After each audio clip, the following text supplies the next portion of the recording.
fire is burning, the long night draws near.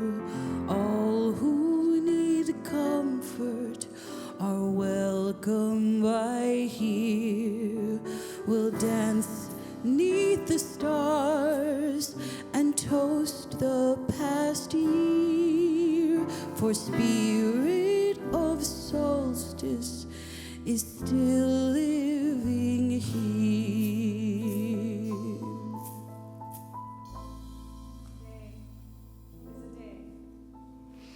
Where my microphone just turns on. And I recognize and know that the solstice is a sacred and holy time of year. That each and every one of us are in the depths, in the dark, in the place of the mystery. And so as I recognize that mystery, I know that it is divinely inspired. It is the place of the unknown creation. It is the place of transformation. It is the place where the seed is planted, where the roots grow deeper. It is a place filled with nutrients, and it is the place where something new happens. And so as I tune into that mystery, into that awareness, I know that this solstice service is a service that has been designed by the mystery, by the one. And as we tune our awareness into that deep, quiet wisdom, there is something new that emerges, that sings to our heart and speaks to our soul about who we are. The poor and the hungry, the sick and the lost, these are our children, no matter the cost. Come by the fire, the harvest to share, for the spirit of solstice is still living here. May today be a day where I surrender my burdens and I put them on the hearth of spirit, so that that fire may warm my soul and remind me that in the darkest time, that is when the stars are most spectacular. And so as I settle into that awareness, I appreciate every moment. I appreciate all of the feelings. I appreciate the sacred holiness that is this time of year during these holy days. And I know and claim that this solstice time is a time to remember, a time to reconnect, a time to hear and feel and know God at a deeper level. And that's just knowing ourselves, the light that we are, that we have come here to be, that this time is a reminder that we are in that place, that we are the light, and that we are here to be a place of love, of comfort, and joy. A fire is burning, the long night draws near. All who need comfort are welcome by here. We'll dance neath the stars and toast the past year, for the spirit of solstice is still living here. For the spirit of solstice is still living here. And so it is.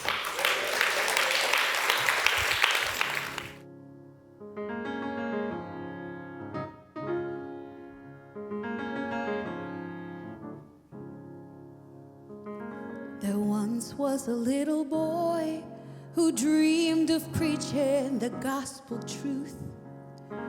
He lived in a country with an evil king who was killing all the youth. His family fled the country in search of freedom's flame. He was raised a refugee. Jesus was his name. Give me your tired, your poor, your huddled masses on your teeming shore, yearning to breathe free.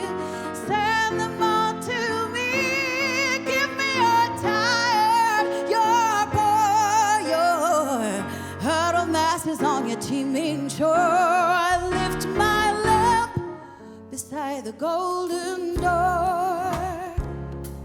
Remember what I stand here for. There once was a little girl who dreamed of being a writer. She lived in a country with an evil king who burned people who prayed like her. Her family tried to flee it, to keep their kid alive. You know, Anne was raised a refugee, just her diary survived. So give me your tired, your poor, your huddled masses on your teeming shore, yearning to breathe free. Oh, send them all to me. Give me your tired, your poor, your huddled masses on the teeming shore. I lift my lamp beside the golden door. Remember what I stand here for. There once was a young man who dreamed of earning his degree. He lived in a country with an evil king who bombed his family.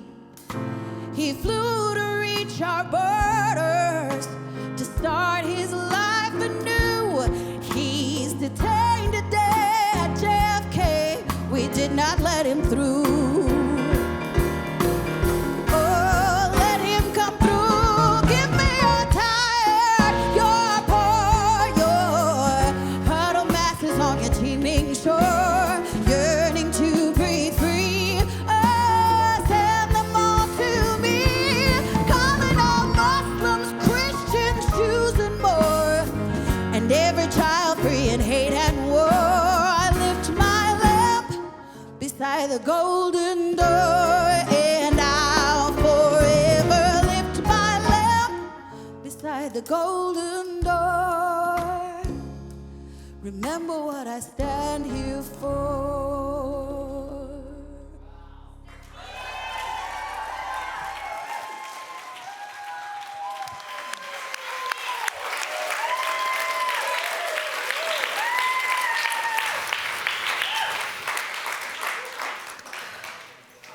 Man, I got the God bumps. I don't know about you.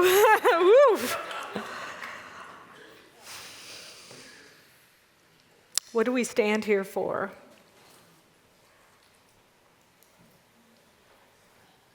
When I say I'm a stand for peace, what does that look like? When I say I'm a stand for freedom, what does that look like? When I say I'm a stand for love, what does that look like?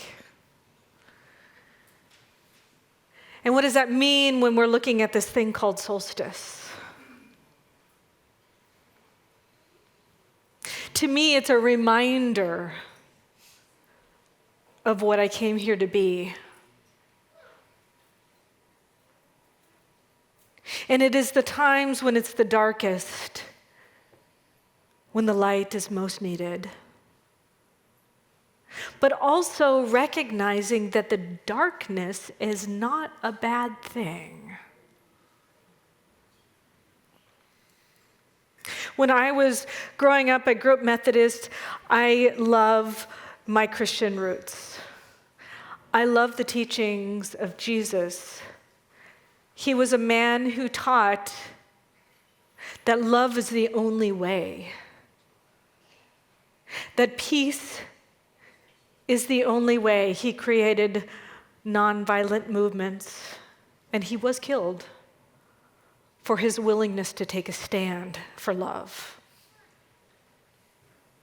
Well, when I was brought up in my teaching of Methodism, and I'm not saying all Methodists teach this, I'm just saying that my community that I grew up in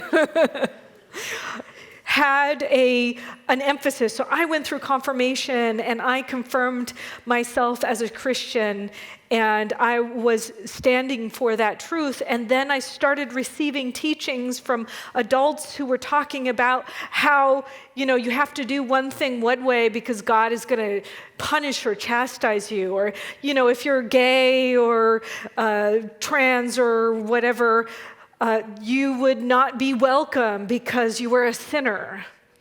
And to me, it was like, that's not really what Jesus was teaching. And if God is all love, why would God be doing terrible things to people?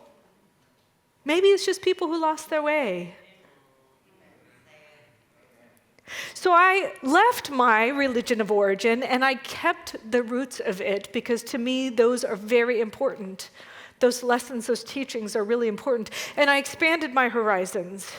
And I went to I studied all different religions. I was fascinated in different religions, but the religion I really got connected with, and I never went to any temples or anything, it was Taoism. I mean, I was in New Mexico. I don't know, maybe there's Taoist temples in New Mexico, but I was 14, 15, and I was studying books. And I loved the Taoist philosophy because they have the yin-yang is like the center of their philosophy. And in the yin-yang, there's a dark part with a little bit of light in it, and there's a light part with a little bit of dark in it. And it represents wholeness, harmony, balance. That the earth, that this world, this life, all of it is contained in the whole, and it's all perfect and needed and beautiful. And so it's like that little light piece, when it's dark, that light shines up. And whenever there is all the light, there needs to be a little bit of darkness. All of it is important. But for some reason, the darkness or a dark night of the soul or a difficult time is really shunned by our culture. I would say even in, like in movies, popular culture, it's like the evil person is, dark or they're demonized, they're like the bad guy. And so it's always related to darkness, like darkness equals bad. And that's not the truth of who we are. That is not the truth of who we are. And as a matter of fact, even that message has reverberated out in our cultures across the globe, but especially in America, that darker skin is demonized. But that's not the truth. The truth is that the darkness is a celebrated experience. What happens when a seed is planted? It goes into the soil. It is dark in that soil. And what does that soil do? It provides nutrients. It provides everything that seed needs to grow. Everything. And if that seed were just put on like a path and just the sun just shone upon it on top of that rock, it can't do anything. It needs the darkness. And yet when we go through dark times or the dark night of the soul, it's like, oh no, I can't be there. But the truth is, what if those are the most sacred and holy times? There has to be a reason why cultures across the globe celebrate solstice. They celebrate it. The Norse celebration, they call it Yule. You might have heard that word before. There's a Hindu festival of Makar Sankranti, and there's a Chinese Dongzhi festival. All at this time of year, all recognizing the cycles of the earth.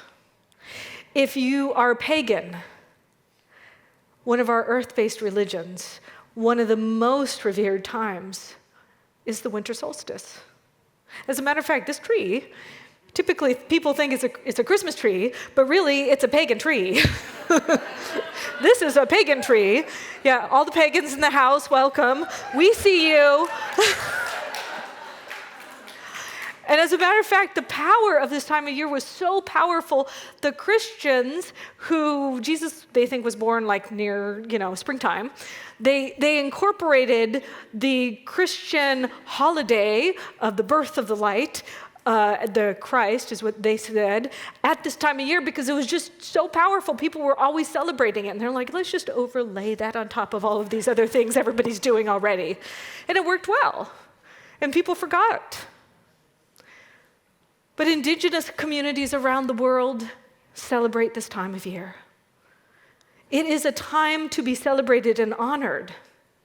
In the book of Genesis, it says, when all creation begins, the earth was without form and void, and darkness was upon the face of the deep.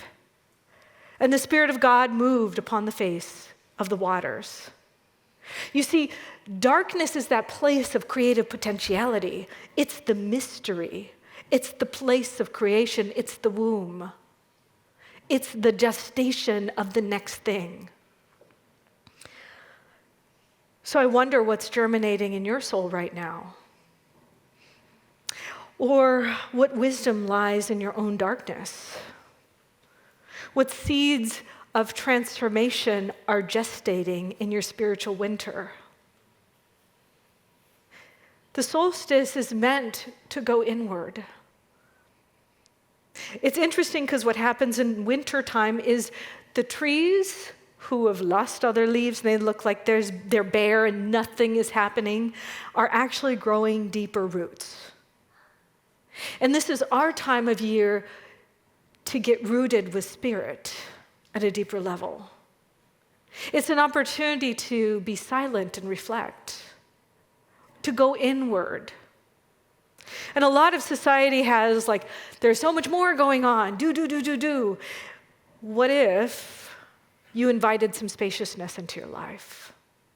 What if you provided some opportunity to connect with that inner wisdom?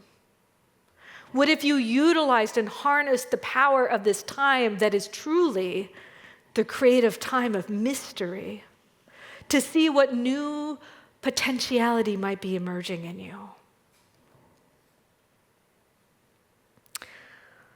Modern neuroscience actually says that our brains need periods of darkness. Our brains need that in order to produce melatonin, and it actually helps neuroregeneration. So if we were in sunlight all the time, it wouldn't be great for us. But if we were in darkness all the time, it wouldn't be great for us either. We need both. We need both for balance and harmony, and can we honor all of it? Can we honor this time as a sacred and holy and powerful time of year? Can we utilize that energy for our own transformation?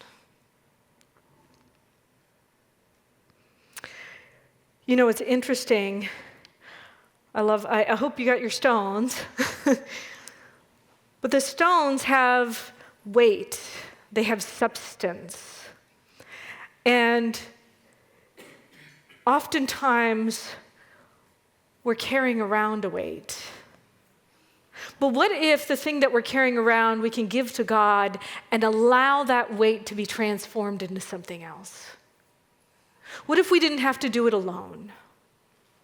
What if we relied on something bigger to create the transformation in our lives?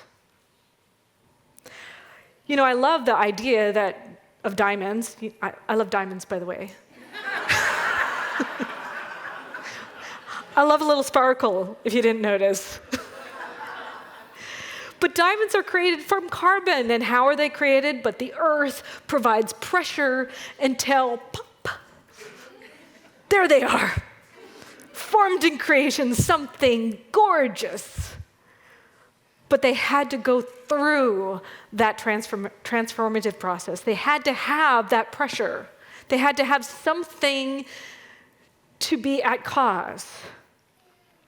And it's important to recognize that each and every one of us might have some dark experience happening in our lives, but instead of looking at it as something that's unwelcome, what if we looked at how it could be transforming us? You know, I just finished teaching the visioning class, and one of our book was Visioning by Michael Beckwith.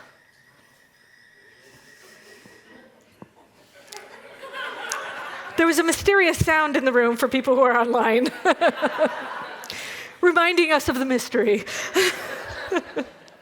Anyway, Michael Beckwith, he had a book in the visioning, he had a chapter in the visioning book that he wrote on the dark night of the soul.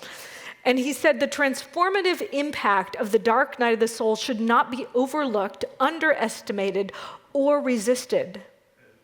There are times, no matter how precise we are in our practice, when we cannot access our own intuitive faculties, because we are in the midst of an evolutionary shift in consciousness. Deep soul work is occurring. He has a definition of the dark night of the soul. He says, it is a profound movement in consciousness that unravels the entanglements of ego. That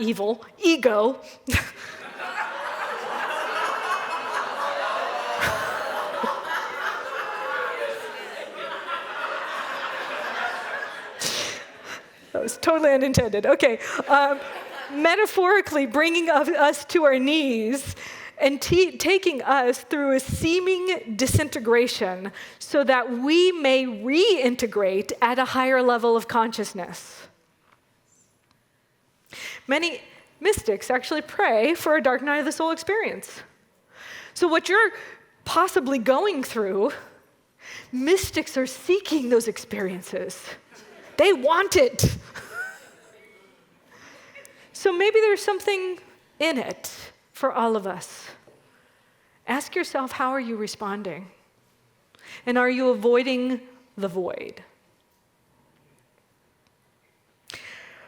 Sit with the void. Don't try and affirm it away. Remind yourself that it's good news. Often, right before a breakthrough is a breakdown. Have you ever heard the words, it's always darkest before the dawn? It's a mystical saying that mystics have said this throughout the years, way long before we knew about what all the meteorologists are saying. The meteorologists know that just before sunrise, the Earth's atmosphere scatters the blue light away from our eyes, and it leaves only darker red wavelengths. So science can explain the phenomenon. It's actually darkest before the dawn. But wisdom traditions understand it as a metaphorical truth. So if you are in the dark night of the soul, what if that means something big, something amazing, and something magnificent is happening? And even on a collective level, if there's a collective dark night of the soul, could it mean that underneath it all some sacred transformation is happening that we're all a part of? That we're all here to be a contribution, to participate in something new that's emerging? So what I want to do is I want to recognize that we all are here on the right path at the right time, in the right imperfect situations. And sometimes it's just enough for us to grow into what we need to be and move on to our next thing. And sometimes that next thing is our own self-evolution. So what I want you to do is take this stone and think about, what weight are you carrying? that might actually be the pressure needed for your transformation. And what I want you to do, we're going to have a moment of silence, but what I want you to do first is to hold this in your hand. Allow this stone to become an anchor. Allow it to ground you in this present moment. Close your eyes, feel the weight in your hands, breathe deeply, and allow yourself to sink into the fertile darkness. Ask God, which is inner wisdom, to speak to you, to inform you, to reveal to you what is your next yet to be. Or if you're in a dark night of the soul, what is the newness that is emerging from this? And what are the blessings that are here for you? And so just take a minute, sit in the silence, and listen to God.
Finding myself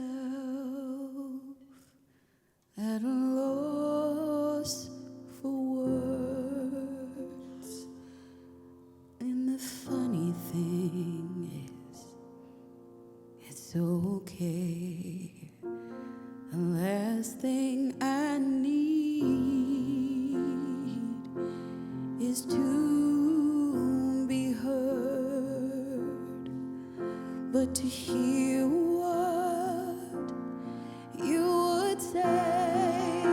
So word of God speak, pour down like rain, washing my eyes to see your majesty, to be still and know that you're in this place. Please let me stay and rest in your holiness. Word of God speak.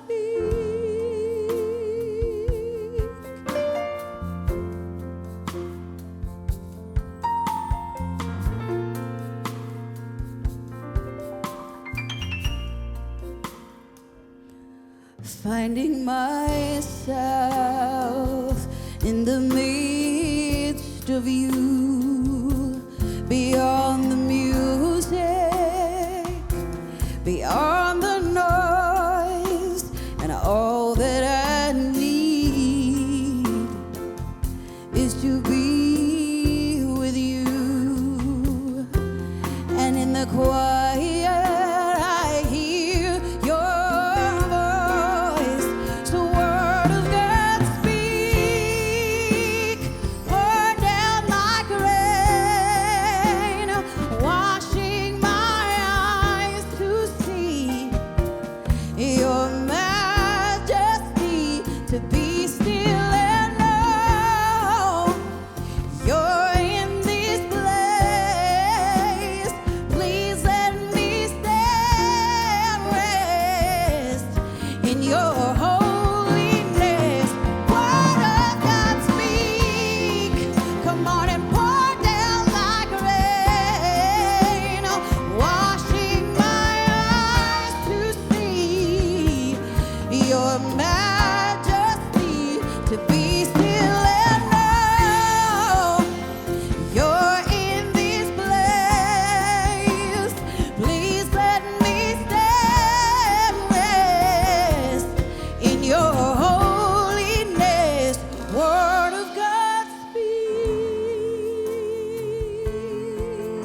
finding myself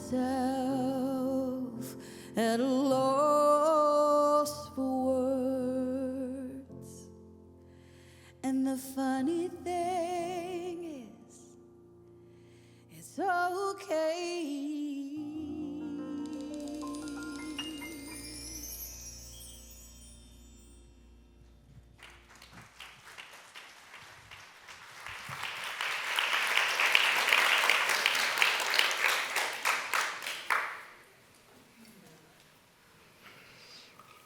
The stone that you hold was once liquid. It was liquid fire.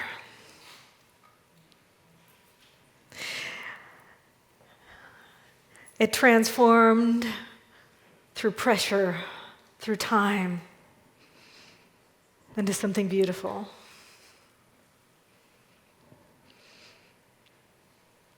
So too does our light emerge from periods of darkness and transformation. So too are we reminded of who we came here to be.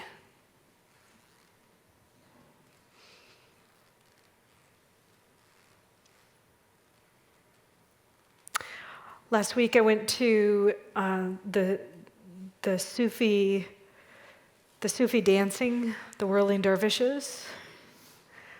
And it was at the Oddfellows Club in Ballard.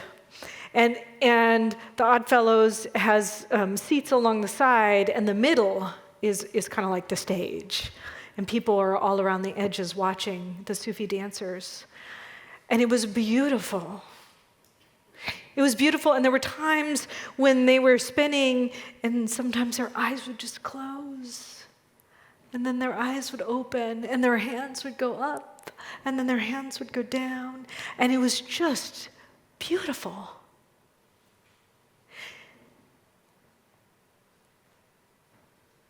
And it reminded me that we're all on this path. There's many paths to the Holy One, which is our inner, most true soul, self. And the Sufis, they have a story that I found, which reminded me of this. The Sufi story tells of a dervish walking through the desert at nighttime with only a lantern. With only a lantern.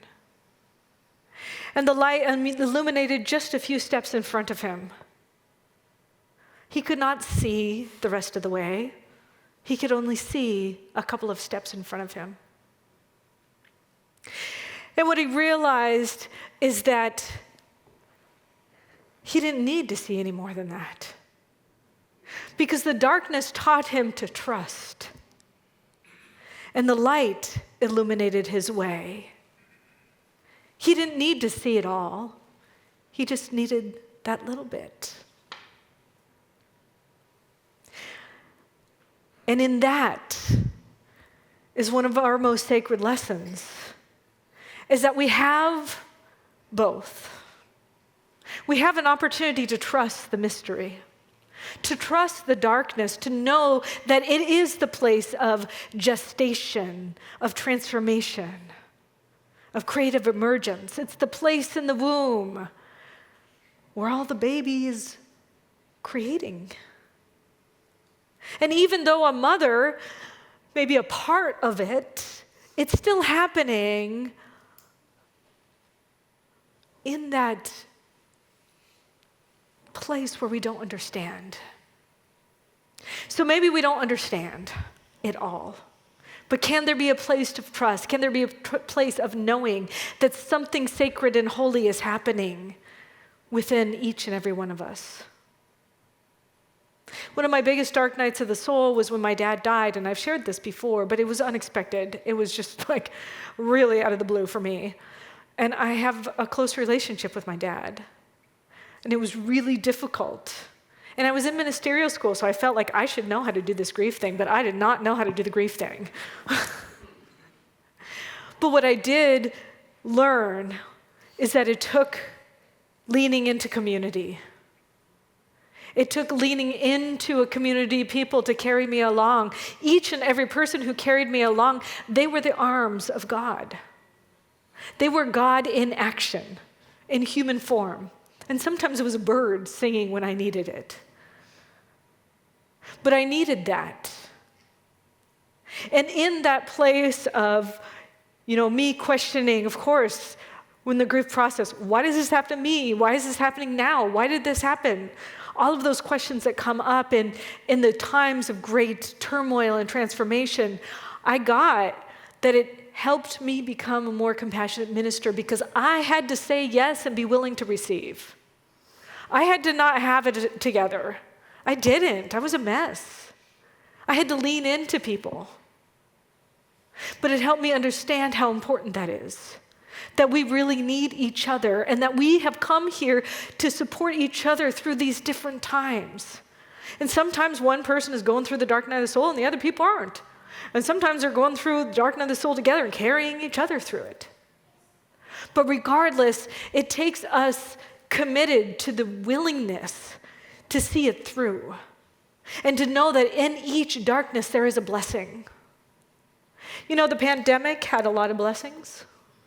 It was a dark night of the soul for a lot of people. But in that, millions of trees were saved by QR codes. And are still today. And in that, there's greater global collaboration between scientists sharing information. Huge breakthroughs have been happening. Amazing breakthroughs have been happening. As a matter of fact, one of the most important things, I think, is telehealth that happened during the pandemic. Because people are sick and not well and hurting, and they don't actually have to go into the doctor's office. They can actually just have the doctor come to them in their house. What a blessing that is. What a miracle it is. The Jetsons are finally reality. I love it. So who are we in this time of transformation? So I want you to recognize your stone. Your stone now represents your own emerging light, your wisdom, your strength. And what I recognize is that in Native American traditions, the stones are the wisdom keepers. They're the place where wisdom is because they've been around for a long time. They contain that wisdom.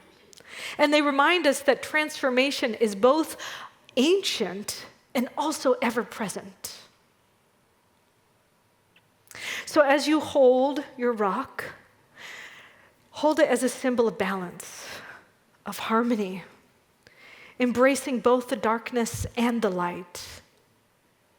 It is the embodiment of both. It is the darkness, which is the mystery, the place of creation, and it also the light, the newness, knowing that your light was meant to be shared into the world.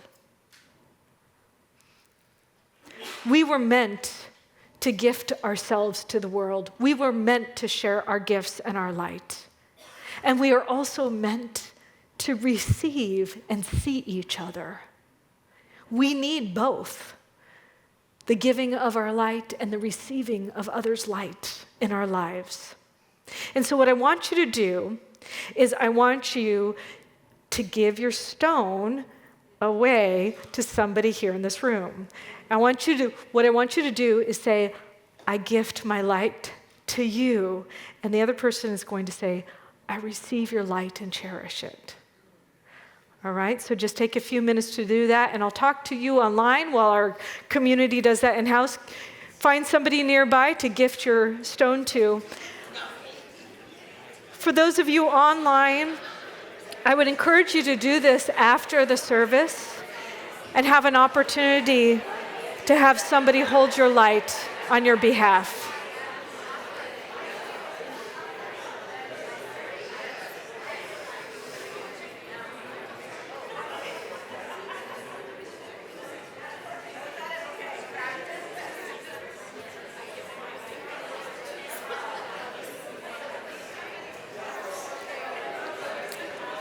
All right, take a deep breath in. Come back into the room.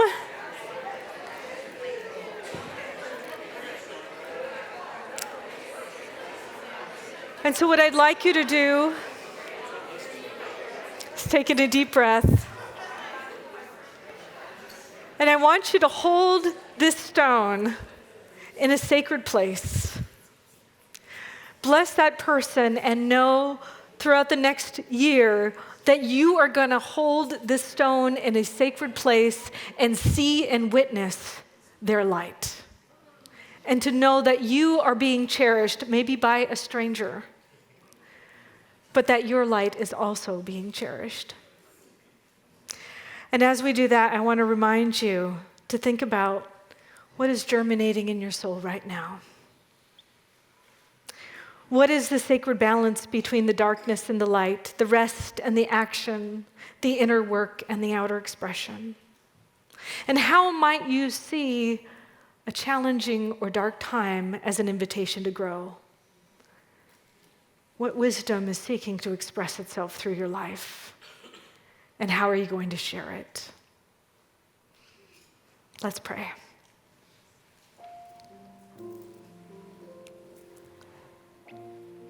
I am deeply grateful to know that this infinite presence of love that is God, that is never judging, it is not condemning, it does not send anybody to hell. It is actually a place where love shows up and it is ever present. And I recognize and know that sometimes I forget. And when I forget, I need some help. And even in those times of darkness, the times of challenge where I've had the most despair, that really the sacred is disassembling me so that I can be reassembled into something that I love and cherish. And so I know right here that we are reassembled. That the chemicalization of God becomes an alchemicalization, where the alchemy of the infinite presence changes me, guides me, directs me. It is that place of the sacred mystery, and it is also this place of illumination, where I can remember who I truly am, who I came here to be, and I can remember to give it away. And I can remember to see those around me and who they are and cherish them just as the infinite cherishes me, as a sacred and holy place of it showing up as love, as it showing up as community, as we come together in unity. That's what community is, that we are united in this place where we see love, where we be the love. And that reminds us, this is the place of freedom. This is the place of new beginnings. And so as I honor that, I bless each and every one of us. And I know something has transformed within us today. And I'm grateful, so grateful. And so it is.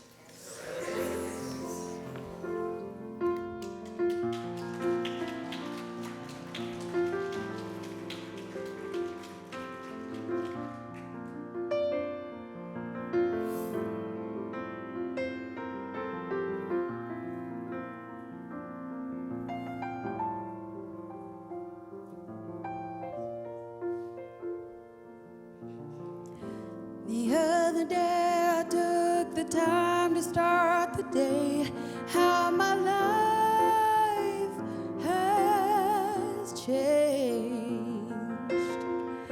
And even though I've had my share of bad times, somehow the joy